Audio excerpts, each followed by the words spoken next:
Hello Internet, I'm Michael and I'm going to tell you about God of War Ascension today. God of War sits highly among the pantheon of action games. The console iteration have always been landmark releases in gaming, and the portable ones have always been safe, if solid versions of their console brethren. With God of War 3 wrapping up the main trilogy quite neatly, it puts God of War Ascension in a rather precarious situation.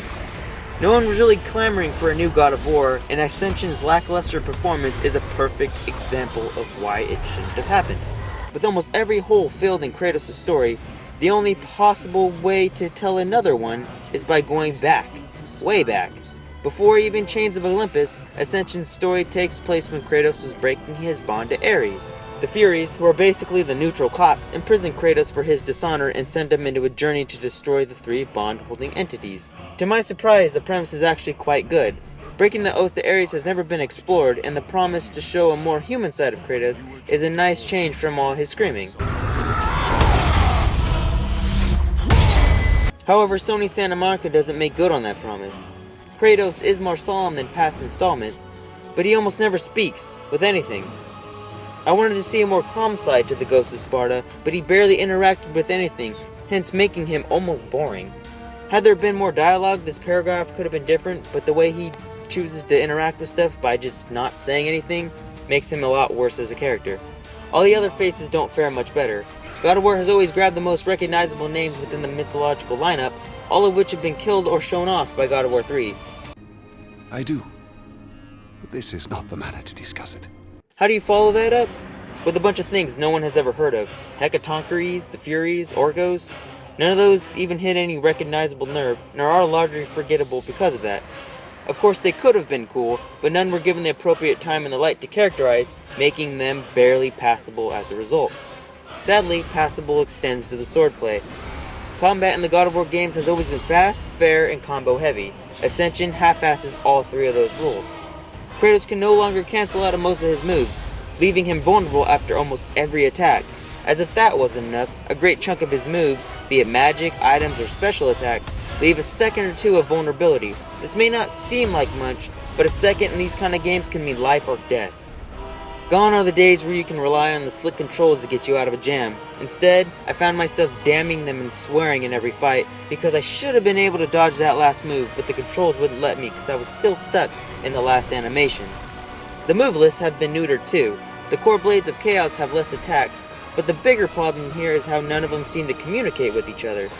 Each of the four blade elements, soul, ice, fire, and electricity, all have different attacks, but none feel like they were made on the same page, and that means the ability to chain combos together has been significantly hamstrung.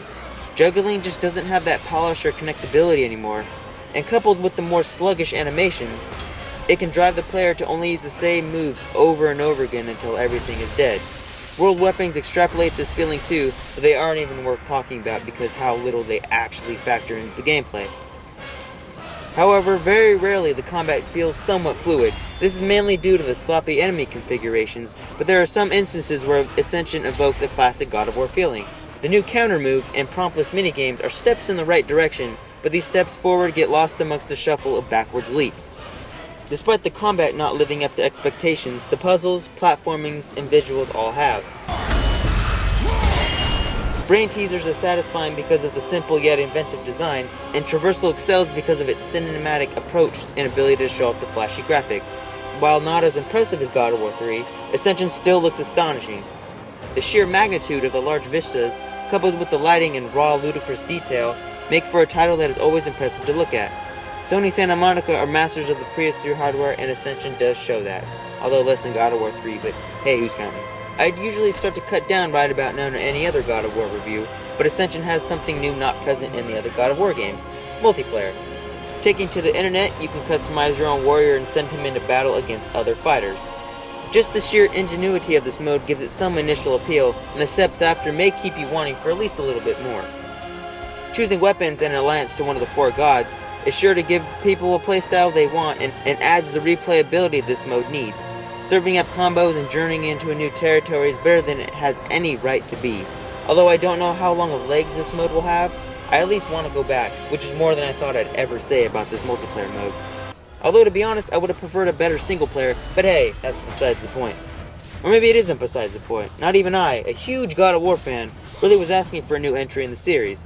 I'm always open to the idea, but Ascension, through its mostly muddled combat and presentation, proves that this worry wasn't without merit. It doesn't retroactively make the series moot, it's just a shame it had to go out with such a whimper. So I did the full written review on the site and gave it a 7 out of 10, which kind of sad. Like, I'm honestly a little butthurt by that, so I would have liked it to be great. I wasn't asking for it. There are clues in God of War Ascension that God of War 4 will be in some sort of Egyptian mythology, but here's hoping, right? The series does need a reboot. I wouldn't mind it. Whatever, I'm getting off topic. Anyway, go read the whole site. Thanks for watching and all that stuff, and God, I need a drink. Goodbye.